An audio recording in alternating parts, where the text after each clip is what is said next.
राज अपनी बेटी प्रिया को पहली बार मेला दिखाने लाया था। महज 10 साल की प्रिया के लिए वो एक बहुत ही नया और शानदार अनुभव था।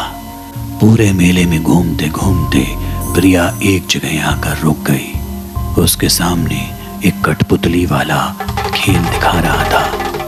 पूरा खेल देखने के बाद प्रिया उस कठपुतली वाले से एक कठपुतली लेने की जिद करने लगती है।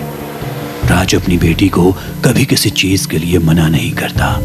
ऐसे में उसने भी कठपुतली वाले से उसे खरीदने की पेशकश की, मगर कठपुतली वाले ने कठपुतली देने से साफ इनकार कर दिया।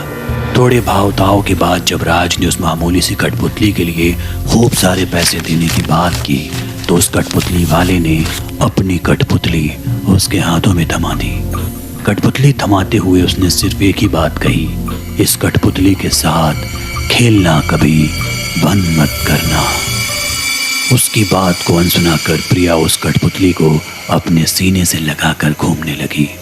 उसी दिन रात को प्रिया अपनी नई कठपुतली के साथ सो रही थी।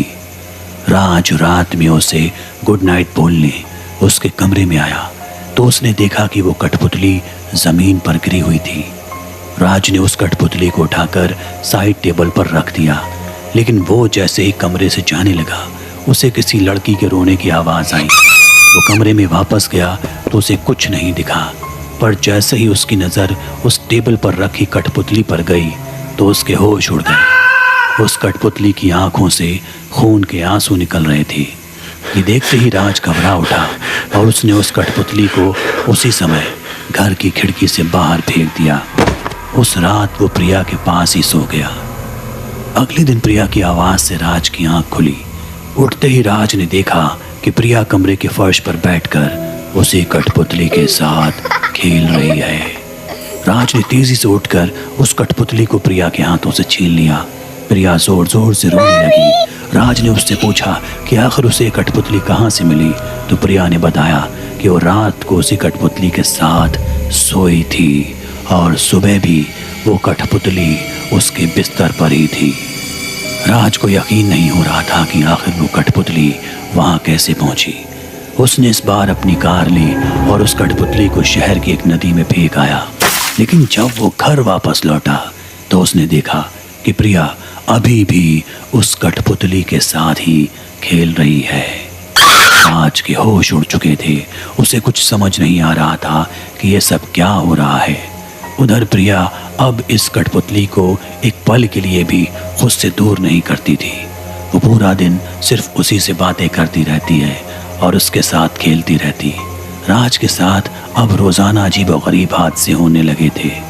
वो कठपुतली प्रिया के सोने के बाद राज को घर के अलग अलग कोनों में दिखाई देती थी और राज चाहे उसे कहीं भी रख दे, अगली सुबह वो प्रिया के बिस्तर में ही वापस मिलती थी।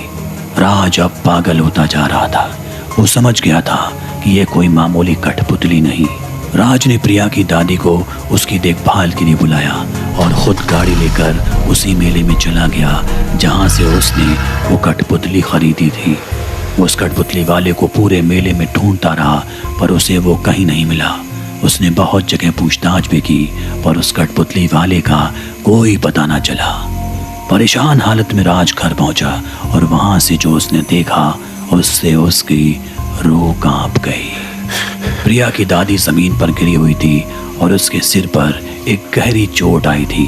राज ने उनके पास जाकर उनसे पूछा कि आखिर हुआ क्या, तो प्रिया की दादी ने अधमरी हालत में सिर्फ एक चीज कही, प्रिया से वो कठपुतली वापस ले लो।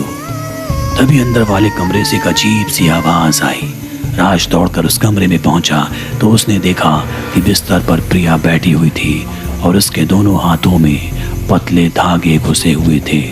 उसके शरीर के जोड़ एकदम वैसे ही लग रहे थे जैसे कठपुतली के होते हैं और प्रिया के सिर के ऊपर वही कठपुतली हवा में तैर रही थी। प्रिया मानो अब एक कठपुतली बन चुकी थी। राज को अपनी आंखों पर विश्वास नहीं हो रहा था। वो बहुत ज्यादा डर गया था। उसने कमरे में रखे क्रिकेट बैट से उस कठपुतली पर जोर से वार किया और उसके टुकड़े टुकड़े कर दिए। तभी प्रिया उसी समय बेहोश हो गई। प्रिया के हाथों में घाव थे जिसमें से खून बह रहा था। राज तुरंत प्रिया और उसकी दादी दोनों को गाड़ी से हॉस्पिटल ले गया। दादी को तो अगले ही दिन होश आ गया, पर प्रिया 3 दिन तक आईसीयू में रही। किसी को भी प्रिया से मिलने नहीं दिया गया था। 3 दिन के बाद जब उसे होश आया तो राज उससे मिलने उसके हॉस्पिटल रूम में गया। तो उसने जो देखा उससे उसका दिल उसके शरीर से बाहर आ गया। प्रिया अपने बिस्तर पर ही लेटी हुई थी, लेकिन उसने अपने सीने से उसी भयानक कठपुतली को लगाया हुआ था। जब राज ने ध्यान से उस कठपुतली को देखा, उस कठपुतली के चेहरे पर एक बेहद डरावनी मुस्कान थी।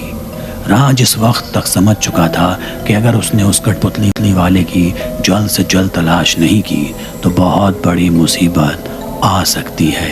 राज दोबारा उस मेले में जाता है और मेले का एक एक कोना छान मारता है। ये राज की किस्मत ही थी कि उसे वो कठपुतली वहाँ नजर आ जाती है, जो शायद वहाँ से भागने की फिराक में था। राज उसे पकड़ता है और उस कठपुतली की हकीकत पूछता है। तब कठपुतली वाला उसे बताता है कि दरअसल उस कठपुतली में एक छोटी बच्ची की आत्मा है। बहुत साल पहले जब वो इसी मेले में अपनी कठपुतली की दुकान लगाया करता था तो एक गरीब आदमी अपनी बेटी के साथ उसके पास आया।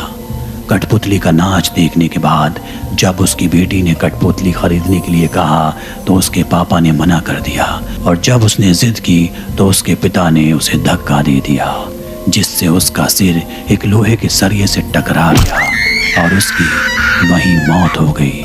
बच्ची तो मर गई, लेकिन उसकी आत्मा उस कठपुतली के लिए तरसती रही और कठपुतली में समा गई। राज अब सारी कहानी समझ गया था।